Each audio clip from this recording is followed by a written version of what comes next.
Hello. Oh my goodness. Happy Wednesday. What is this? 2 live streams in 1 month. Oh my goodness gracious me. Well, this is going to be a special one because Sal and I were talking, and we had both seen Predator Badlands, but I hadn't had an opportunity. There wasn't like a good avenue to like talk about it. And I was like, well, I have a slot open on Trash Talk. Yes. Maybe. And the whole premise of Trash Talk, for people that aren't familiar, welcome to my channel, youtube.com/DJ Talks Trash. The whole premise of Trash Talk is I talk about whatever the hell I want with friends of mine. And normally, that's ranged all the way from, talking about adult animation, as in stuff like, King of the Hill and stuff like that, to BoJack Horseman, those things, to Christianity and modern America and all that stuff. Yeah. So maybe it's broad enough to include Predator talk. Why not? And listen, if you guys are like, well, why don't you do more stuff like this? I'd love having you guys do the DC EU movies, but maybe you could talk about other franchises as well. Hey, this is a good test the waters of that as well. But all that to say, I'm your host, DJ Wooldridge. With me is Sal. Hey, Sal. Hey. So now I have to ease into this is a weird one because it's like between formats, but but for people that aren't familiar, Sal, that you don't check us out on Retroversity, don't check us out on Krypton Academy, don't check us out on Spider-Versity or Mutant Academy. Who are you? Who are you? What do you do? Yeah, that's fair. I am a YouTuber, I guess is the parlance. I make comic book videos for the most part, videos about comic books, that is to say, commentary, discussions, podcasts, etc. From the brand called Comic Pop. Our main channel is youtube.com/Comic Pop, aptly named. That's where we have our flagship show, Back Issues, where I kind of break down a story arc for my two friends who don't normally read comic books and didn't grow up reading them themselves. The idea, the premise, so to speak, is that I grew up reading comics. I have a lot of context for them, and I understand kind of like the parlance, the world, the nuances, and the inner workings of the industry. And so as a result, I impart that knowledge, information, or at the very least, my opinions to my two friends who are laymen. They don't have any context for the world that I'm bringing them into. At least they didn't 10 years ago. I was going to say, are they still laymen at this point, or have you like educated them to the degree that they're kind of more? Oh no, I would say that they are. I mean, our detractors would say that they are de-educated because they have been reared by my influence. But I would say that they are certainly much more brought up to speed about like the inner workings. At the very least, they know how comics are made. They know how things work. They know to look for signs and triggers and just like hallmarks of particularly the big two. Yeah, and in specific, characters like Batman, Spider-Man, so forth. But because they don't read them month to month, they don't read them regularly. They only read like occasional graphic novels and really only inspired by the show. They still are on the outskirts of that world. But I would say that the experience has given them a leg up that many folk, take for granted. But yeah, next step is you got to bring in some Zoomers, some little kids. Like, hey, here, kids. Oof, I don't know if that would be a fun show. That's the reboot. That's the college years. You're bringing the Zoomers. We're going to go all of the same stories we already did, but now with you all who have honestly, that's not a bad idea. Is to like reboot or relaunch Comic Pop Back Issues, and make it with younger people. I mean, like, look, I got a couple of friends who have kids. They were reared on the internet. Yeah. And they can explain, I don't know, whatever the next TikTok is, whatever that. You explain that to me, and I'll explain comics to you. Yeah. Exactly. Yeah. Well, listen, gang, I'm going to assume if you're here, you're already over Comic Pop fan and supporter. But if you're not, hey, go over there. There'll be links in the description. Go check that out. Yeah. Also, as always, go to patreon.com/onlystupid-answers if you want to check out Krypton Academy. We've moved that over to the Patreon, and we're talking about Superman the Animated Series over there. And, of course, be sure to check out my podcast network, Only Stupid Answers. So this is, like I said at the top, this is going to be a little bit different because the topic we're focused on is specifically the Predator franchise.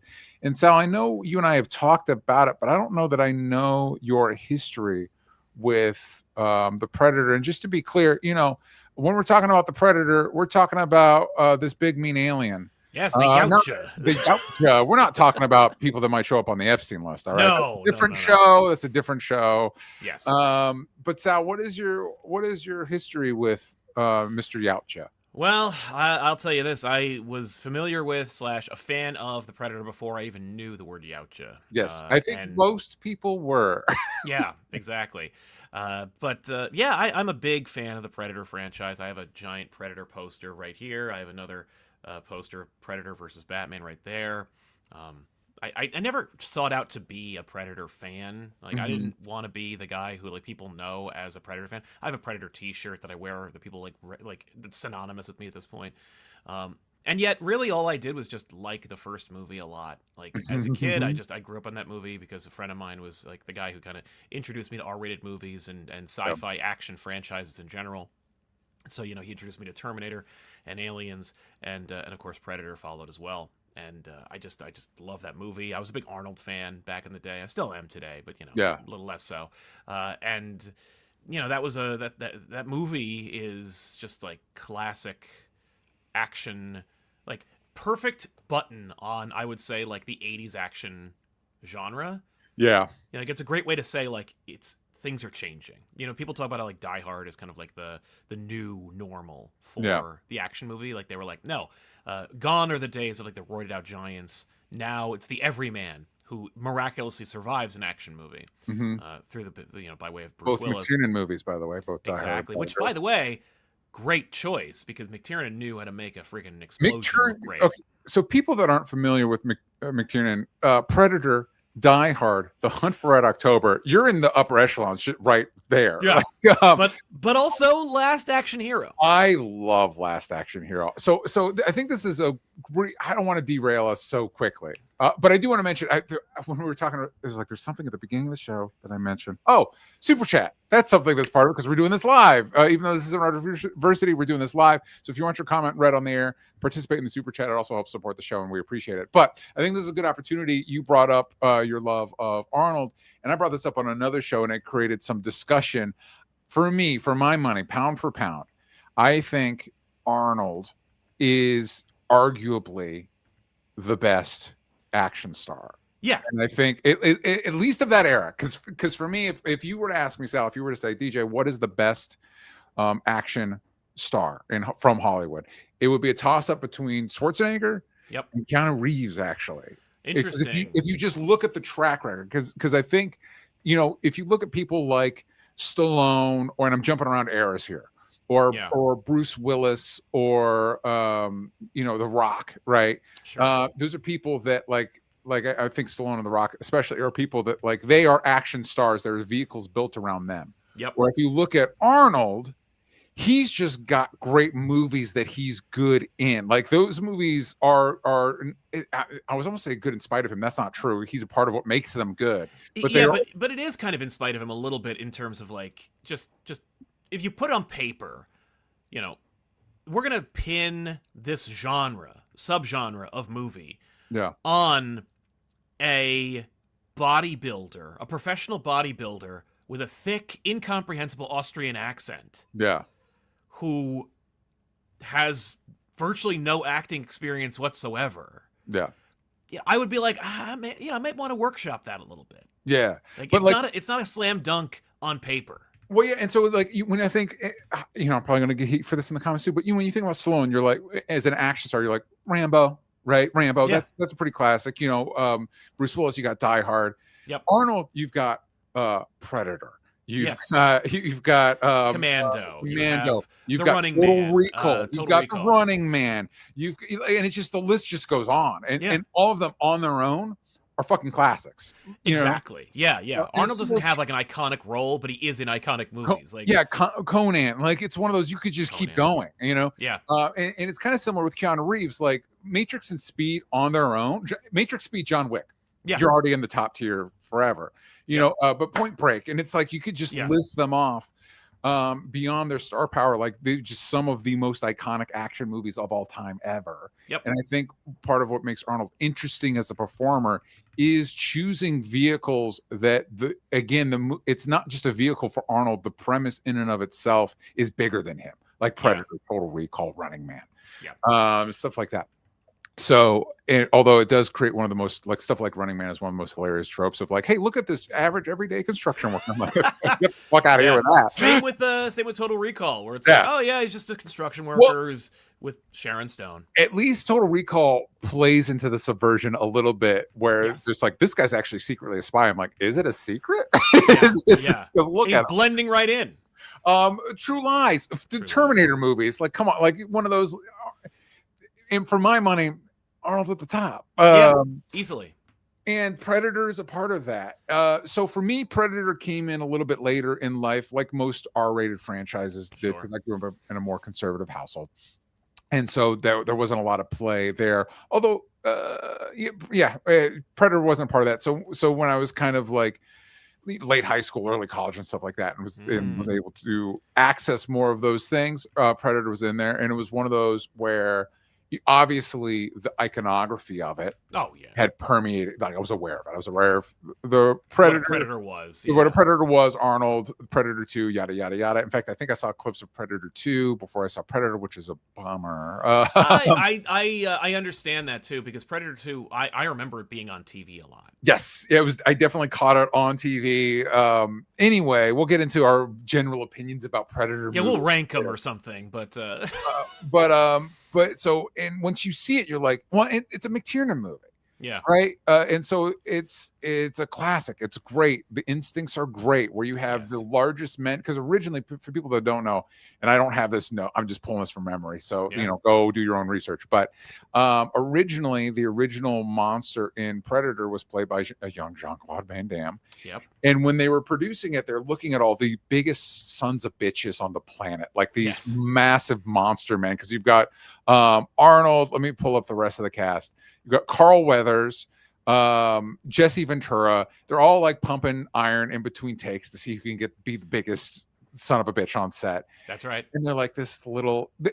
You understand the instinct of like, what if this little alien was fucking up these big guys? Yeah. But then they're doing it, and they're like, nah, that ain't it. And so it ain't working.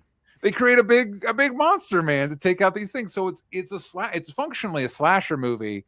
If your teenagers in the woods are the biggest assholes with the biggest guns you've ever seen in a movie. Yes, absolutely. And it works, and it's great. Is it a metaphor of Vietnam? I don't know. Maybe, man. That's not. Who cares? That's not what I'm not here for that. I understand. I think it's more of a subversion of the action trope / like the death rattle of like the big guy fights an army by himself trope. Well, because the reality is every member of Dutch's team could headline their own action franchise. Yes, absolutely. Which is great, which of course begins, I mean, that Predator there's a formula that I espouse to, that I talk about all the time. And Predator delivers it perfectly, and I would never get tired of it if they just adhered to it more closely, though I see it strayed from all the time, including especially Predator Badlands, which is mostly like a Predator video game or like a Predator novel, where it's like, let's get into what it's, their world and who they are and what their belief system is and their language and everything, which is something that I've never been interested in.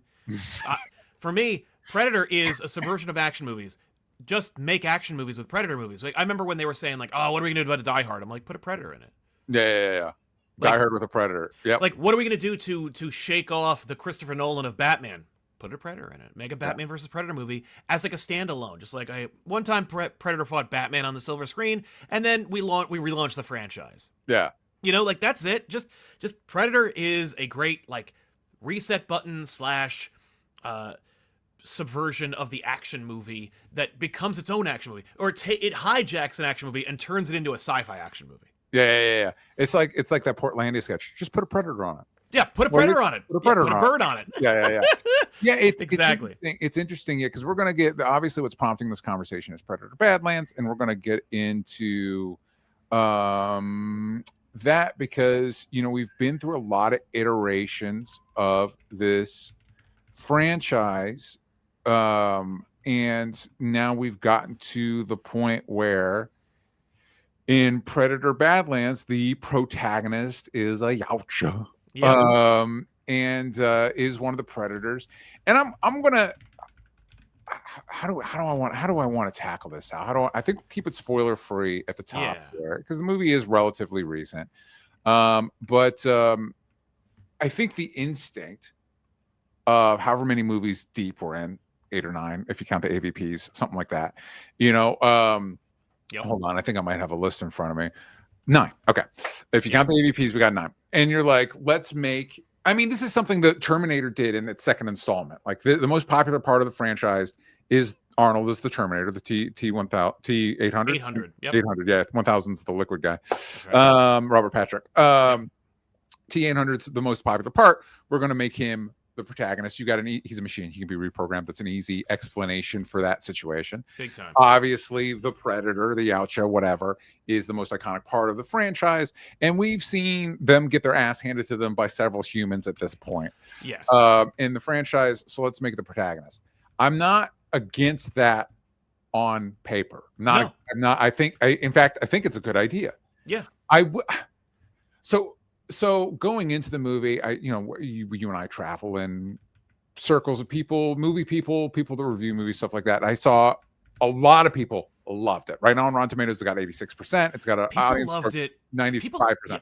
People loved it in a way that don't love Predator movies, Oh, which I think is the point. Okay. Right? Well, because it's something I want to get into, because I'm going to be honest with you. The love of it, not that it's a well-made movie. It kind of surprises me, because this is going to sound harsh. I feel like it kind of betrays what Predator is. Yeah. And you'd think with the culture we live in, people would be more pissed about that. But you know why they aren't? Because there aren't that many. Like, the fact is, and it's just like, I find that because I love, as I've said, I love Predator. There's a ton of Predator comic books and Predator comic book crossovers. Yeah. I've done a lot of them on my flagship show Back Issues. They always do poorly. Predator episodes do not perform. They don't, regardless of what context you're in. Spider-Man vs. Predator, most recent book. It was the most recent episode, and just didn't perform the way if I'd done any Batman book of any time from any period in history would have outperformed. That's not the only litmus test I use, but it certainly is a good indicator for me. It's a way that I like, where there's smoke, there's fire kind of situation. And the fact is, Predator movies have never grossed, $200 million. Like, they're not going to be blockbusters. Yeah. They are, because they are an action movie that's interrupted by the Predator. The most expensive thing is typically the makeup effects. It's just like making a Predator. Stan Winston Studios whips up a Predator, and then we just shoot the rodeo. Like, we go to a city or a jungle or a temple. Like, we go someplace. Yeah. It's cheap to shoot. Yeah. And we have one person, or like we have cast people. Again, don't spend a lot on cast, or do spend a lot on cast and then kill them all until you get to one person. And typically it's not the star. It's some other person, like Alien, where it's like, look at all these names. Yeah. And then you make a name out of the last person. Like, Predator movies should be cheap, dirty, fun, and just make their money back. They are in essence like horror movies. Well, I mean, they are. I mean, it's essentially a slasher franchise with a sci-fi sheen on it. And so people loved this one. And despite the fact that it's barely a Predator movie. Like, it's not a Predator movie. That's the thing, because but I had some people I follow, they're like, look at the way they Disney-fied it. And these are some of the grumpier people in my life. And naturally. So I was like, oh, maybe whatever. And then when I was watching, I was like, oh, this is what you mean. Oh, yeah. Here's what I'll say. That'll keep it spoiler-free. And then I want to get into your spoiler-free thoughts. Sure. Multiple times in the screening, and I wasn't able to go to a press screening. I was just in a theater with normal people. Yep. Multiple times in the movie, the audience went, "Oh, that's not something I need in my Predator movie or expect." You know what I mean? No.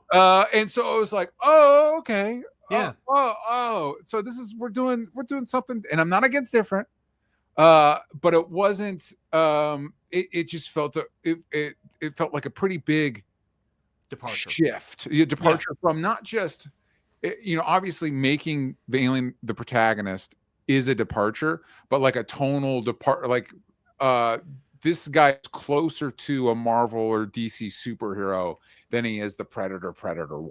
Yeah. You know what I mean? But before I'm kind of getting into my thoughts, but Sal, I don't know that I know your thoughts on, did you like Predator Badlands? What were your feelings? I did. I liked it. And I think, that has an asterisk to it as well, because I know if I was in high school and they made this a Predator movie, I'd hate it. Yeah. Like, I would have been like, this is stupid. This is a betrayal. Yeah. And it's just it's emblematic, I think, of where we've gotten franchise wise. Yeah. You know, where I've just been so whittled down by like so many, like, they made a competent movie that was decently shot.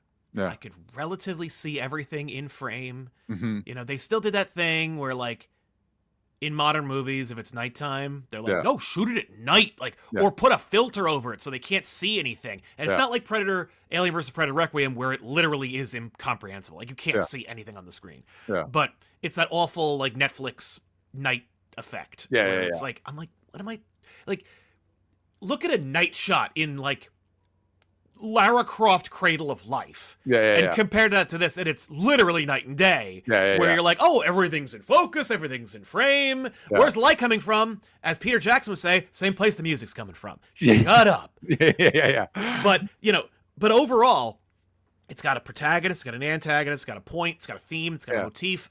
It has all the things that make a movie work, which many movies over the last 20 years don't have. And there's also the other element to it. It's more of a meta watch, but Trachtenberg made Prey, and Killer of Killers. He knows how to make a Predator movie. It's not like they gave this movie to Andy Muschietti or Joss Whedon or something, and they went and were like, I'm going to turn this franchise on its ear. No, this guy's made one incredibly authentic Predator movie and one fan-made, like a fan film. Like, Killer Killers is what the audience would generate if the audience all collectively, like, were polled, what would you make a Predator movie out of? They'd be like, I want Vikings, I want ninjas, or samurai at least, and I want one of the wars, preferably World War II. And they were like, here it is, you're welcome. And then the studio, it's Disney, was like, and make it a franchise, like, and gimme more. Like, the sequel potential of Predator was inherent. There's a planet of them. You could say, and they live forever. You could put them anywhere, like the Old West, the ancient Rome, feudal Japan. You could make a Predator movie in any decade, at any point, in any, like, story. You could do Lincoln versus Predators, and people would go see it. But they were like, no, like, put a story through line to it. Like, make it a movie thing. That's the way that we make movies today. And it's like that was actually one of the things that I was like, oh, about Killer of Killers, where they linked them all together and made one whole plot. I was like, oh, we're doing that? Here's the thing I like about that, because I understand that. So when I was going to Killer, and I like Killers quite a bit. I actually think that might be up there for me. And somebody asked our ranking. The first Predator it's number one. It's number one. It's untouchable. You know what I mean? It is one of those things. It's not quite as egregious as this, but there's several. Okay, I'll use this as an example. I just watched the most recent Jurassic World. Right? Yeah, I haven't seen any of them since Dominion, I think. It's crazy that there's only one good Jurassic Park movie, and we keep making them. Like, that's crazy to me. And there's a lot of franchises where it's like, no, but we just have never been able to recapture it. No, which is fine. Just don't. Just, like, make something else, Yeah.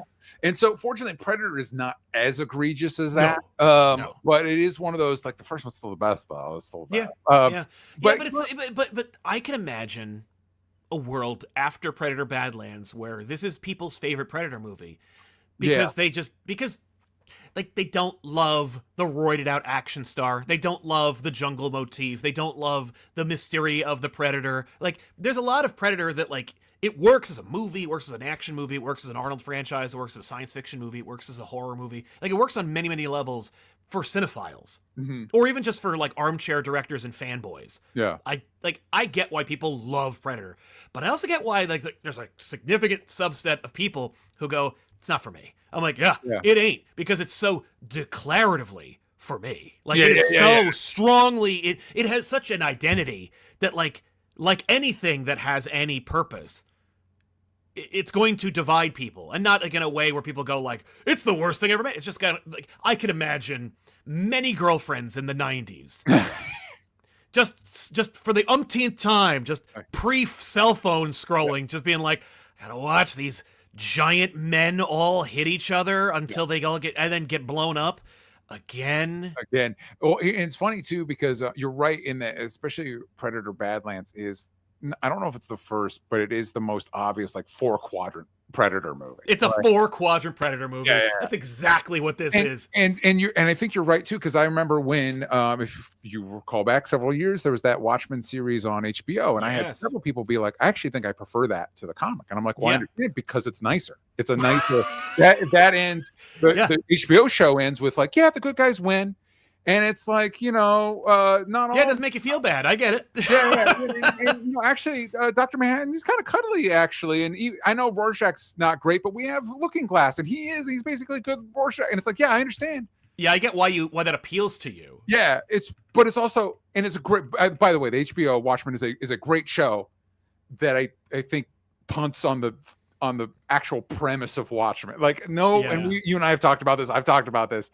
No adaptation of Watchmen is willing or able to like really engage with the thesis of Watchmen, which is superhero bad, right? Superhero bad, because superhero make money, and that's so we can't. Right. Well, and there's no if the premise is that superheroes suck and are bad, then why would I want to make a movie or TV show about that? I'm trying to make money here, and that's what they do. Yeah. So, we should do one of these about Watchmen. I was going to do the Watchmen. We should do the Watchmen movie. No, I don't think I've seen it again since I saw it in theaters, and I don't want to. Anyway, so I understand. Yeah, there's definitely people that this is definitely more accessible. It's PG-13 for one, and not R. But just to talk about that for a second, because people were criticizing it, they're like, it's even PG-13. And again, this is one of those things where it's like, if I were in high school, where I was surprised, believe it or not, more opinionated, and more judgmental, I would have been like, boo, like PG-13, then it's an automatic skip, because it's like it betrays the inherent premise of the movie, and then it's like no humans get killed in it. Like there's no blood, there's nothing in it that would be R-rated. Like based on the premise. Now look, do I think that they carefully created the scenario? Alien world with robots. So we can get away. Like I guarantee you, whoever's in charge of the franchise, like whoever's like, whatever executive has to answer the emails about Predator. Because there's in every world, there's some editor or some person who's like, I'm in charge of this franchise. Like I'm the point man, right? Yeah. That they had to say after like Prey didn't come out in theaters, and Killer Killers came out on a streaming service as well, but like, a previous studio made Prey. So they inherited Prey. They're like, we don't know what to do with this, and we don't care because Predator doesn't make any money. Just dump it. Yeah. Killer Killers, we want to appease this guy. I think we want to get Trashberg to make some Marvel movies. Let's let him have his animated movie. That'll cost nothing. Put that on a streaming. Oh my God, people like that. And he wants to make more Predator movies. Okay, I guess. We want to make Alien movies, and I think that's a way to get people in. Yep. I can imagine them saying, we gave you your cartoon. You got to give me one. You got to give me one. Let me ask you this, Dan. Can you make me a Predator movie that is PG-13? And he's like theoretically, right? And that's exactly what he did. He was like, I can do that. Yeah. And it's interesting. I wanted to go back to the killer things, because you pointed out that you didn't love how connected. Here's what I do like about that, because I was excited for Killer of Killers. I'd already heard positive buzz, but I was excited because when I first started, I'm like, oh, this anthology setup is good, because the only time we see predators is when their ass is handed to them by somebody that's weaker, less technologically advanced, or whatever. And you got to start wondering, like, do these guys suck? Are they dumb and bad? Is Earth no man's land? Do they like go there last, or they're like, well, I want to die, so I guess I'll go to Earth, since they never come back. Yeah, and so at the end of the first short, which is the Viking short, I was like, oh, no, okay, so the predators are gonna keep dying, and then spoilers for Killer of Killers. Sorry. And they collect these characters throughout it, and then they have the big arena battle at the end. Yeah. And I saw, and that's great. I liked all that. I enjoyed all that. And somebody posted, I think it was on Blue Sky that I saw it. Somebody posted, there was like, basically they said, okay, my headcanon is that this is how the yautja work. Basically, they go and they hunt and they hunt and they hunt and they hunt until they run into something that can kill them. And then that thing gets sent up to the higher level. Up. So they're actually, the predators we've seen this is what they do. Their function is they're foot soldiers essentially. Their job is to find something that can kill a predator so it can get sent to the homeworld. And I'm like, that's going to be my headcanon now too. just so it makes sense to me. Why? Otherwise, I want to see something in another one of these movies where, like, you remember in Endgame with Rocket Raccoons, like, you guys struggle getting. I forget who are the aliens. Chitauri, yeah. Chitauri. All you have to do is destroy their mothership. I want somebody to do that, like a yautja. Those idiots, right? Well, we kind of got that a little bit in Badlands, where they were like, "Oh, it's yautja. Okay, here's how you talk to them. Here's how you deal with them." Yeah. Well, okay. So I do want to get part of Badlands. We're jumping all over the place. I'm sorry, everybody. I've got Discord questions. We will answer them. Great. I already recorded Roxanne and I recorded our Wicked discussion for this week, and I totally blanked on the Discord discussions. I'm sorry, everybody. I'm sorry. But I think we answered your questions anyway. So Badlands, the premise of Badlands is we've got, I believe the character's name is Deck. Yeah. He's kind of like a runt predator that, to prove his mettle, goes to the most dangerous planet in the galaxy, which is not Earth. Right, which I was like, oh my God, is it Earth? Are they going to go to Earth and he's going to fight a cowboy? Yeah. And he's supposed to hunt some big CG guy. Yeah. And he runs into, what is that? Elle Fanning? Which Fanning is that? Elle, yeah. Elle Fanning. Yeah, did Dakota Fanning just like fall off the map? I think she's in something. I think, like, remember when she was a thing and then like Elle Fanning appeared and she's older than Dakota Fanning was when she started, and I'm like, how many Fannings are there? It's like some Skarsgård. It's a little hard to keep track of them all. Yes, it's like the Skarsgårds. The Skarsgård. No, I'm not going to go any further than that. Let's not talk about the Skarsgårds. Yeah, you get them mixed up. I like the Skarsgårds and I like the Fannings. I'm not throwing shade to anybody. I agree. No. So she technically has a dual role in this, but Elle Fanning plays an android who is part of Weyland Yutani, which are the androids in this. Sal, did that? So there's a few hurdles for me as an audience member to get through. A lot of, and God bless them, the yautja have their own language. There's no stupid excuse why they're suddenly speaking English. Thank God he never speaks English. I'm like, yes, but that was amazing. But we have a lot of dramatic Shakespearean father betrayal stuff being spoken through these little mandibles, and I'm like, this is a little hard for me. It's a little hard for me to take. Really, seriously. I couldn't care less. I was just like, yeah, it's fine. Like they do this all the time. It was one of those lessons with this is true of a lot of things. Like, a good example is The Mandalorian. Yeah. Especially in the early episodes of Mandalorian, there'd be these long stretches where nobody spoke. And I'm like, this is very evocative and cool. And the second a character said anything, it was the dumbest thing. And it was like, you just have them not talk. It's more interesting if they don't talk. Yeah. No, I agree. Yeah. I think the yautja have more presence if they don't talk, but we're trying to relate to this one. Anyway. Yeah. So we already have like, oh, my dad and my brother and I have and he's telling the story to a Weyland Yutani android robot, and it's like, so Ridley Scott's Alien, happening in the same universe that this is happening, and that kind of broke my brain. Like I could square that circle. I'm like, no, it's not. No, it can't be. Ridley Scott's Alien can't be happening in the same universe. It can't be because you're just so dumb. No, it's not. I think the Predator design is an iconic monster design. I've always thought it looked cool. Little teenager me thought they looked cooler with the helmets on. Yes, me too. You're like, you see helmet on, you're like, that guy looks awesome, and then you see it helmet off, you're like, put the helmet back on. I'll go. Yeah, 100%. But so it's cool and they're great. And again, I actually like the idea of making the protagonist. And I think the setup here, like he's weaker, he's got to prove himself. He goes on the sun. All that stuff works, right? Yeah. It's just that Ridley Scott's Alien, and to a similar degree, James Cameron's Aliens are such a specific, like even Alien Earth and Alien Romulus. Yeah, are saying they're grounded is a weird. They're not grounded movies, but comparatively to any Predator movie, almost any Predator movie, they're more grounded. And a big part of, maybe they keep it ambiguous in Alien, but the impression I had in Alien was like we don't see other aliens. Like it's rare to find one. Yautja are running around, and granted, I don't know the timeline of this. This could be hundreds of years. This takes place around / after Alien Resurrection, which I believe is a couple hundred years or 100 years after Alien 3. Okay, all right. But she mentions, and I guess this is true, like the android mentions, like, oh, we still haven't figured out faster than light travel.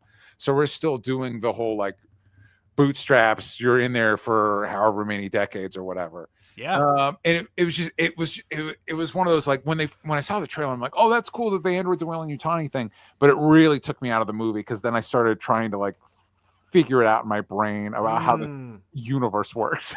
Yeah, don't worry about that. Okay.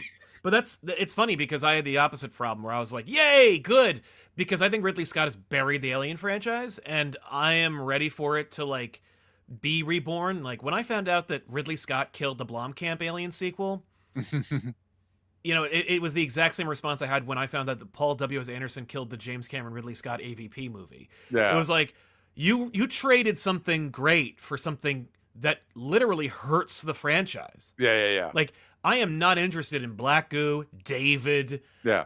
You know, Blade Runner is your robot movie. Yeah. Like, Blade Runner's the robot movie you make, Ridley. It's like, but nobody wants to go see Blade Runner movies. Yeah. It's just like, I don't know why. I don't know when Alien turned into a robot movie franchise. Yeah. But it is, like, for them, it's all about these effing robots. And, like, by the way, I'm down for them being robots in this, because this is a Predator movie. Yeah. But, like, I don't know. It's just like, the Alien has fallen so far from what it should be that anything that mystifies it or puts it further away makes me happy. Like, I'm much better off with, you know, not seeing a xenomorph. Like, there's an Alien movie, technically, and there ain't no xenomorphs in it. And I'm like, good. That's the last thing I want to see, especially after I saw that xenomorph in Alien Earth. I was like, I was going to ask you, have you seen Alien Earth? Yeah. And it's almost the third best Alien movie. Yeah. Until that last episode. It's one of, there's a lot of great ideas in it. Yes. But I don't know that they pay off They don't pay it off at all. Yeah. And I don't think that Hawley knows how it goes. I think he doesn't know how. I don't think he has an ending. And I'm really worried that because I heard that they just got greenlit. I'm like, oh, good for you. For season 2. Yeah. It's very cool vibes. Very cool vibes. They don't understand. Like, they don't understand, or they don't care. Like, Alien fans don't want a franchise. Well, this another one where it's like, most franchises we have now have one good movie that spawned a bunch of other not good movies. Yes. Any franchise James Cameron has touched has 2 good movies and then no good movies after that. That's correct. Yeah, although I would argue there are no good Avatar movies, but that's fair.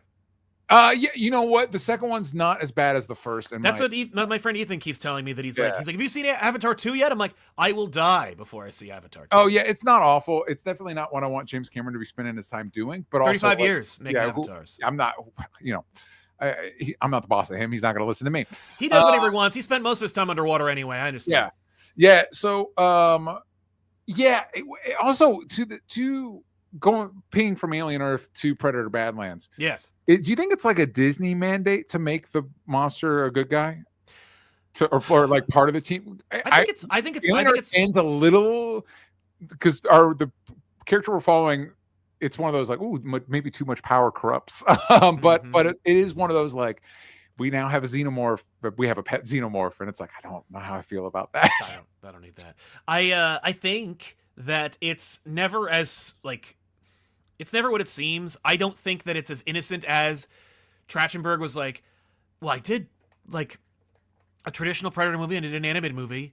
Let's do something different. Let's make the yautja the main character. Like, I don't think it was that pure, but I also don't think it was that corporate. Like, I don't think it was Disney going, make the Predator the main character and make it PG-13. Like, I don't think it was quite as cut and dry. I think it's a combination. I think it did come from, can you, like, before people start pulling rank and telling people what to do, I think it was like a playful, is this or is this not a listening meeting kind of thing, where they're like, could you make a PG-13 Predator movie if we gave you $50 million more than we did last time? Yeah. And I think Trachtenberg's like, yeah, I can do that. And then like, and would that involve the Predator being the main character? Like, I think that like it evolved like that. Yeah. Or he was like, I want to see Predators talking to each other and a bunch of bullshit. I don't know.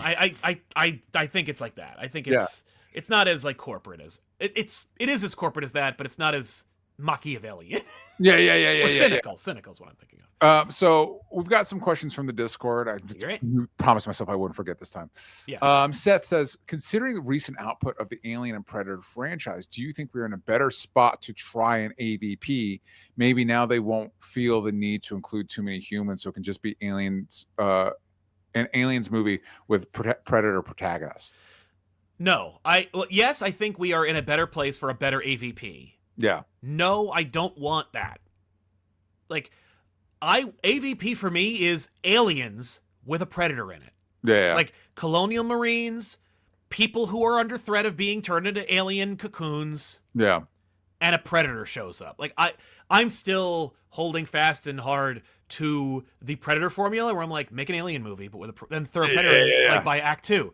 Like just do that, because I don't want to see like an epic war where like Yautja and Man are working to get like a half cyborg Dutch fighting xenomorphs on a mountain of xenomorphs in the middle of Chicago. Like, that's a video game that I've played 100 times and I love it, and I'm gonna play it again later. That's good enough for me. But as far as the movie is concerned, like what we've all been chasing, like every Alien fan just wants one more aliens. Like just wants aliens. Yeah. Like there's a colony. They're under threat of aliens. The colonial marines come. Maybe some of them are actually more effective than the last crew. Yeah. That's it. And then, what about this? It's aliens if it went well, but then the Predator shows up. Yeah. You know? Like, if they were actually prepared. They're like, well, you know, the Screaming Eagles, like, they were all annihilated by, like, one colony. So we're prepared. We're going to nuke the site. We're going to do this, that, and the other thing. And then the Predator shows up, and they're like, oh, we are not prepared for that. Like, that'd be a movie I want to see. Yeah. Do you think if they do that, do you think, I mean, this is almost like, would it be like Deck and Elle Fanning's character meeting up with the character we met in Romulus, or do you think we're like clean slating it? Like, I would clean slate it, but I know they won't. They just created a character. They just created a like a clan. There's a clan here now. Okay, so we're edging into spoiler. Oh, sorry. Yes. And I will say, I think this is good. So if you guys haven't watched Badlands, thank you for joining us. For me, and this is, I don't feel I need to go into like major spoilers. I don't know if there's that much to like majorly spoil, but I will say a moment for me, another moment that kind of put me out of it, is when they gave the Predator a cute animal. They gave him a Grogu. They Grogu'd him, and I was like, I don't understand. that again, it's one of those things where I'm so beaten down. Yeah, that there's a plot explanation for it. There is, it's not just there to be there, but it is a cute animal sidekick for Predator, and I'm like, oh no. My wife gave me a look like, is this for real? Yeah, and I was like, I'm dead inside. Who cares? And you held up the plushie, and you're like, yeah, it's real. Yeah, it's real. No, he's ugly. Like, that's the thing. He's like a like Generation 1 Gizmo, where it's like, is that cute? Yeah. But yeah, no. I see what they're doing. Like, I know what you're doing, and my only hope is like that it performs well enough to make a cool AVP. And maybe like some niche director will come in and be like, I want to get Predator back to its roots. We're going to do a movie. It's going to be set. It's like Sam Raimi wants to do Quick and the Dead 2 with the Predator in it. Like, okay, yeah, then let's go. Like, that's all I want, is just like, but at the same time, like, we got Prey, and that's, I could never have hoped for it after the Predator. Yeah. So we're good. Right Now says, what's your take on Predator world building? Does the yautja, said in my best Benjamin Percy baritone lore, work best with a less is more approach, or has that trope run its course? And looking ahead, how much integration would you actually like to see on the Marvel comic side? Would the next major cosmic Marvel event include the yautja? Yeah. I think that you might as well put the yautja in like Marvel Cosmic, though Marvel's been very careful to make sure the Predator is separate. Like any interaction the Predators have with Marvel characters is in its own universe. Yeah. That's fine, but like you could go harder. The Predators aren't tooling around upsetting dynasties. They just go game hunting once in a while. They keep up, and they have cloaking technology. Like, you could get away with just doing like one-off Predator movies. It's always less is more. I think my question, to Raidu is Wolverine better now that we know everything about him? Yeah. No. Yeah.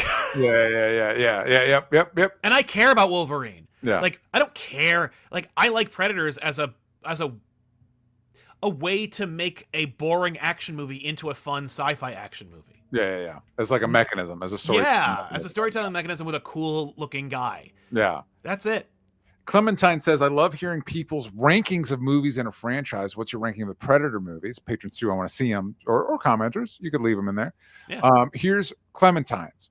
I'm going to go from the bottom to the top. We got AVP Requiem, The Predator, AVP, Predators 2, Badlands, Killer of Killers, Predator, and Prey at number 1.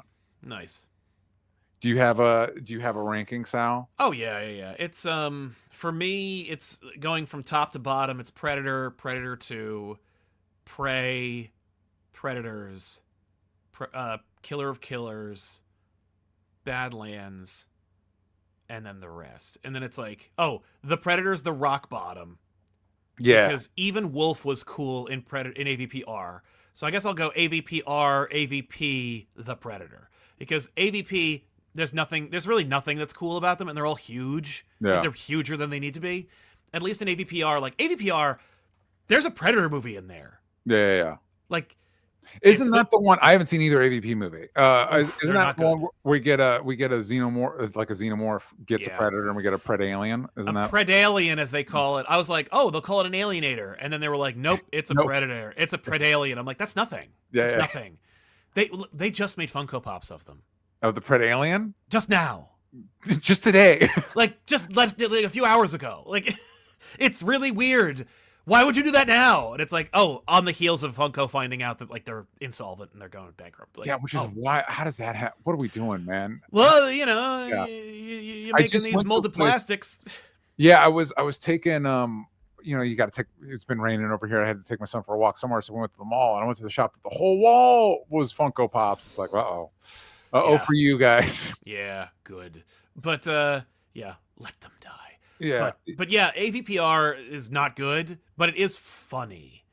Okay, like it's funny and stupid. Because here's the thing: I feel bad. The completionist in me is kind of feeling bad that you all are able to include AVPs in these, and I'm not. And part of me is like, do I need to get in on that action? Is it, if I took a little bit of a gummy, or would that help, or would that? Okay. Big time. All right, cool. AVP, you'd be like, what? Yeah. Because of all these decisions, like. You know how, like, Guy Pearce is Weyland in the Ridley Scott franchise? Well, Lance Henriksen is Weyland in the AVP franchise. Isn't Lance Henriksen already in one of the Alien movies? Or am I like... He's Bishop. Okay, and then Alien 3, they're like, oh, no, Bishop is modeled after the descendant of Weyland, so Weyland shows up as Lance Henriksen. And then they're like, no, the real Weyland was Lance Henriksen, and so he's in that movie, too. Got it. And it's stupid. There's a moment I remember in the theater. They're sending people who are going to get killed by aliens and predators in a helicopter to this location. Yeah. And there's one guy, and he's sitting next to our protagonist, and he goes, "This is a picture of my family," and the whole audience went, "Oh!" Like, as like I was like, "Are we at like a wrestling match?" Yeah. But yes, we were. It's called AVP. But yep. And that's a problem. Like, I knew Alien vs. Predator as a comic book franchise, which, like, took itself seriously and like, as seriously as you can. Yeah. But, like, it played with the gravitas, and it built itself up, and it really, like, delivered on its premise. I think Hollywood has a different idea about what versus means. Yeah. Like, Hollywood went, Alien vs. Predator, that's a title bout. That's like Freddy versus Jason. I'm like, well, don't call it that. Yeah. And call it Halloween Nightmares. Like, that's what, like, you make it a friggin' blend of the two franchises. Like, no, it's a versus. To Freddy versus Jason's credit, that is a fun movie. That's a fun time. No, it's not a movie, but it is a fun time. It makes perfect sense. Like, no, Freddy versus Jason. I'm like, yes, just don't call it Freddy versus Jason. But Hollywood doesn't understand the difference. Yeah. But yeah, but AVP, the movie blows. But you do get to see things. Like, you could tell Paul W.S. Anderson is like Zack Snyder, where it's like, I'm a fan of these things. And I'm like, me too, but I don't know if we're the same kind of fan. Yeah, same kind of fan. Although I do like I was gonna say I like some Paul W. Sanderson. I like Event Horizon quite a bit. Event Horizon is not as good as you remember it, but it does have great ideas. But you should read the prequel comic book. It's amazing. I'll check. Is that the new one that they're just putting out, or I'll check that out. In the super chat, Wilbert Robinson says Expendables versus Aliens. Yeah, do it. That's totally what Sal's pitching here. Honestly, like the last Expendables movie should just be the Predator kills all of them. That would be funny. Jason Statham would never let that happen. He could be the last. He could be the final girl. There you go. He can be the final girl. Jason Statham, you get to be the final girl. Okay, here's my ranking. I'm also going to go from top to bottom and acknowledge that I haven't seen the AVP movies. Yes. Predator top. First Predator is great. Easily. Killer of Killers. I think Predators is underrated. I do too. I think it's an underrated movie. I think it's a blast. That's the next one on my list. Agreed. I love Predators. If with the setup they did in Killer of Killers, where they're like, we've got these people in cryo, whatever, bring Adrian Brody back to hang out with Arnold Schwarzenegger. I'd watch. Yes, absolutely. It's too bad he's such a dick, but it would be great to see him. Yeah. It's true. Yeah. And then Prey, and then the way I have it, and this might be like recency bias, but in reverse thing, because the one I've seen more recently actually is Predator 2, and so right now that's the bottom of my list because parts of that movie have not aged great. I love Predator 2. It's unapologetically 80s, it's such that bridge 80s 90s. It's such an 80s. But that's the thing is like you could have made that movie without a Predator in it. Like it's a movie about like 1997 Los Angeles and how it's the hottest day of the year and two gangs are ripping each other apart. And the news is not helping, and Danny Glover is just trying to keep it all together. Like that's a movie, and then the Predator shows up. I'm like, now it's a good movie. But Gary Busey's in it, and then it's a lot of fun. It's some of the gang stereotypes are not great. So right now that's the bottom of my list. Yeah. But the Predator has sits in a pretty toxic spot in my mind, and so I was like, maybe that should be the bottom because I don't like the Predator. Yeah, for all the King Willie-isms that show up in Predator 2, no one weaponizes autism or kills your antagonist through Predator vision in half a second. Like you don't even know who died, and you're like, where'd that actor that everyone likes for this one window of time go? Yeah. And they're like, oh, he died in Predator vision, like off camera. Yeah. It's like, oh. And it's a bummer. I think the Predator also, because it's a Shane Black, and it's like, this should be better. It should be. Why does this suck so well, it was one of those things where we were like, oh, sight unseen, it's gonna be great. And then the marketing came out, and it was like, this is great, yes. Yeah. And then like set photos came out of like Predators driving a Humvee, and I'm like, this is great, it'll be great. And then none of those things are in it, and I'm like, oh. And also they're like, the Predator is a stupid thing that's broken, and so we're replacing it with super predators. And I'm like, we love that. That's in Predators as well. It's like it is because again, and that's what for my issue, and my issues with Badlands are the things that didn't work about it for me. Yeah. They're not necessarily like clearly it served the function it was trying to serve, right? Yeah. We've been flirting with Predator as a kind of anti-hero character, I believe since the AVP movies, but Predators, there's also there's the normal Predator used to, and then the worst one that with the normal Predator has to help us defeat. Yes. We love it. All right. Jake Hefner asks, is there a corner or aspect of Alien and Predator universe that hasn't been explored yet that you'd like to see?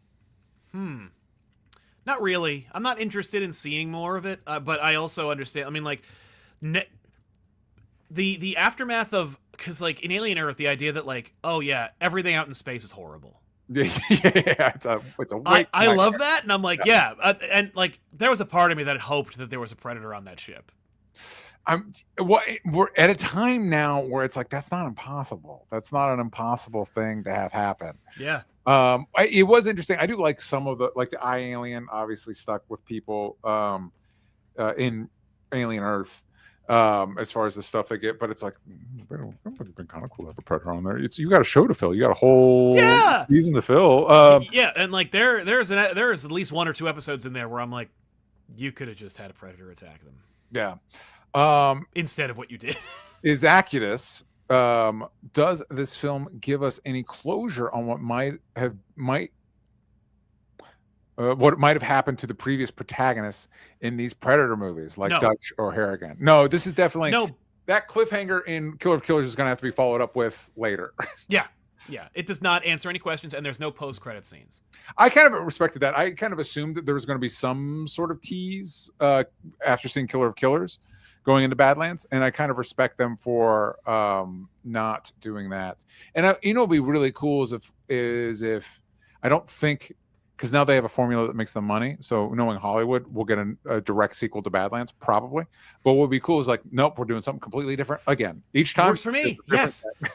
Yes. Like, yes, that's all I want. All I want is just that. Like, just another Predator movie that's completely different with a different cast, with a different thing. In fact, it'd be nice to see, again, like, it's such a great opportunity, man. Like, you're making let's say you're like, I'm thinking old Hollywood. Like, your studio's making a war picture. Well, we're done with the war scenes. Bring the Predator crew in. Yeah. And now we're making our Predator. Like, what did we just finish production on? Yeah. You know what I mean? Like, the Color Purple remake? Then it's Predator during Civil War. Yeah. Or whatever. I don't know. Man, it'd be, but you got to know that there's definitely conversations happening about a movie with Amber Midthunder, I believe is the actress that played Naru. Yeah. And Arnold Schwarzenegger being in a movie together, being in a Predator movie, it's happening, and it's not impossible.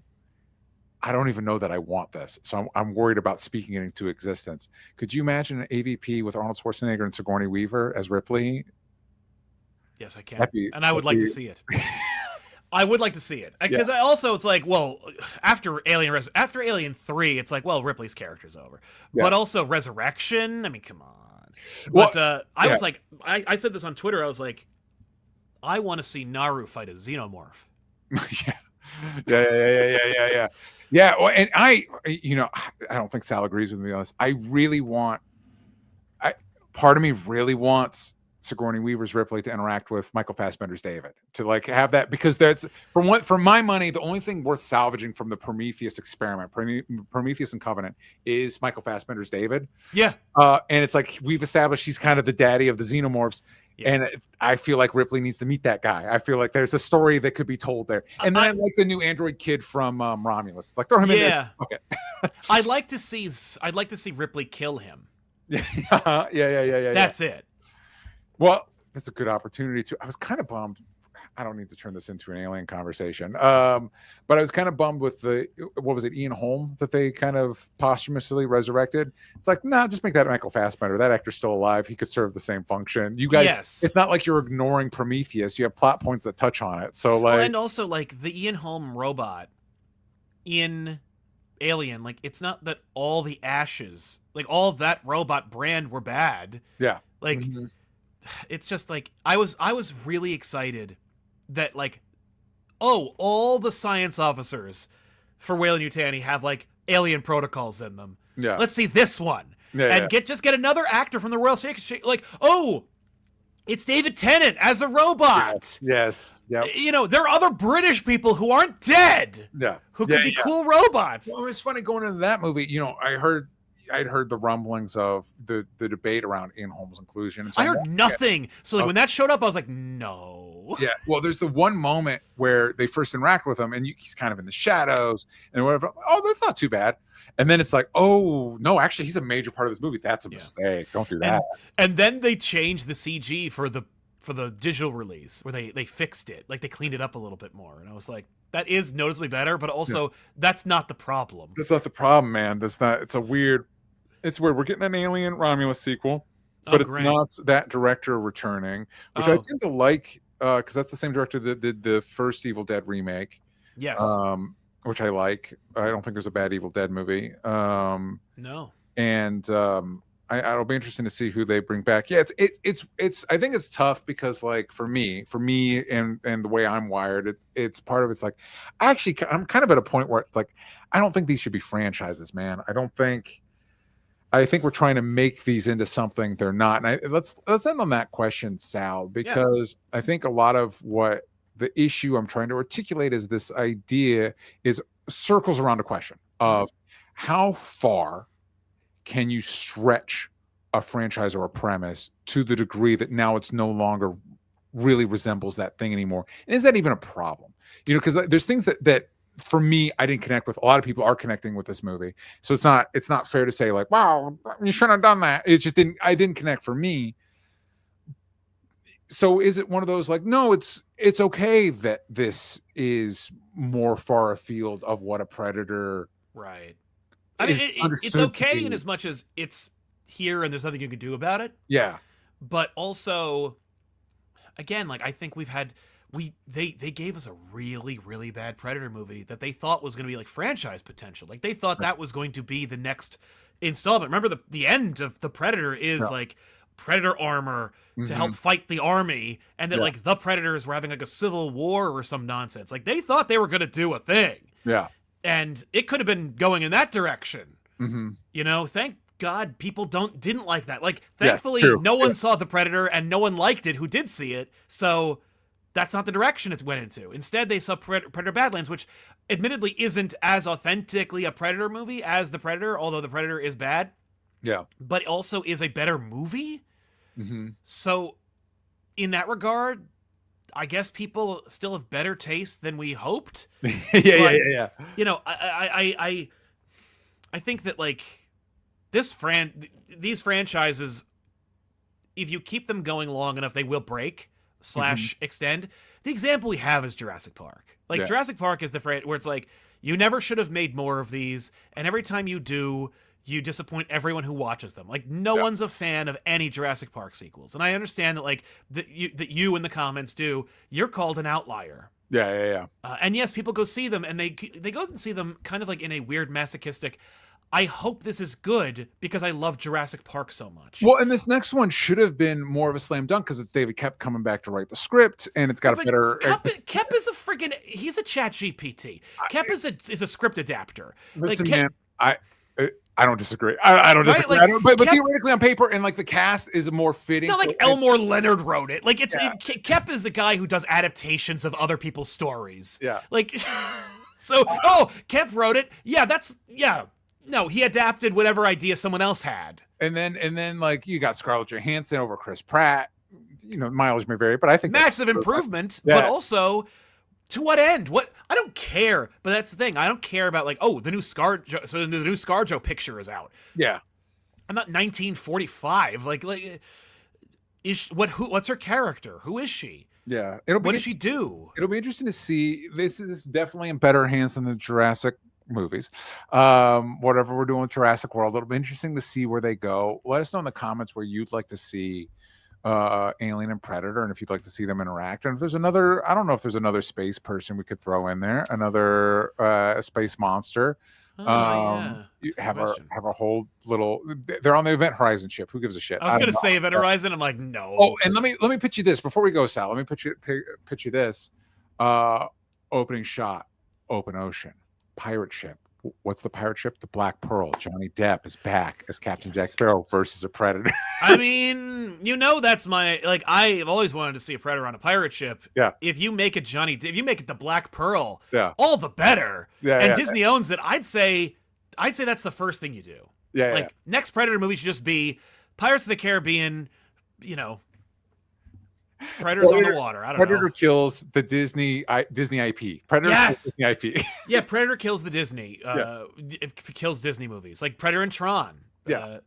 Hey, listen. At this point with Tron, anything could help. Anything would help. Yeah. The reality is, Jack Sparrow versus a Predator would be awesome. And get Gore Verbinski to do it because he's God. Epic. The only thing that would make me be in on that is if I knew going in the Predator was going to kill Captain Jack Sparrow, then I'd be like, yeah, let's do it. Let's do it. That's another franchise where it's like that first one that rips. That first Pirates was really good. And we kind of should have just stopped. Yeah. There's a relic of the internet called Ask a Ninja. Yeah. He's back, by the way. Just came back to TikTok, but I never forget this. He did a review of Pirates of the Caribbean 2. Yeah, and he said the movie's directed by Gore Verbinski. And let me just tell you, that movie could have used a lot more gore and a lot less Verbinski. Yep. So funny. Yeah. And every time anybody talks about the Pirate sequels, I think about Gore Verbinski. Gore Verbinski. Don't forget Lone Ranger, I believe, was also Oh no.